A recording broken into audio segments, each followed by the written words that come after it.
Sa isang maliit na bayan sa Pilipinas, may isang lokal na lalaki na nagngangalang Pedro na kilala sa kanyang matatas na kwento.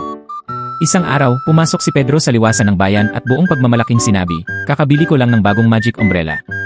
Ang kanyang mga kaibigan ay nagtipon sa paligid at naintriga. Isang magic umbrella? Ano ang espesyal dito? Tanong nila.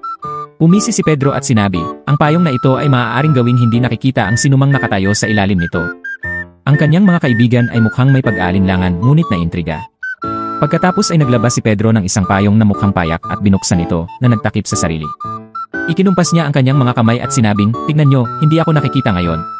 Ang kanyang mga kaibigan ay tumingin sa paligid, nalilito, habang patuloy na ikinakaway ni Pedro ang kanyang mga braso. Pagkatapos, may napansin ang isa sa kanila, kitang-kita pa rin ang sapatos ni Pedro sa ilalim ng payong. Hindi napigilan ng isang kaibigan na magkomento, si Maria, at tinutokso siya. Ang sabi niya, "Pedro, mukhang sira ang iyong mahiwagang payong. Lumalabas pa rin ang sapatos mo," sabay tawa. Si Pedro, mabilis na tumayo at sumagot, "Iyan ang pinakamagandang bahagi. Ginagawa ka ng payong na hindi nakikita, ngunit mula lamang sa mga bukong-bukong pataas. Tamang-tama para makatakas sa mga pagtitipon ng pamilya nang walang nakakapansin." Nagtawanan ng lahat at naging usap-usapan ang bagong magic umbrella ni Pedro. Lahat sila ay sumang-ayon na kahit na ang mahika ni Pedro ay maaaring hindi lubos na maaasahan, ang kanyang pagkamapagpatawa ay tiyak na itatago ka sa kasiyahan.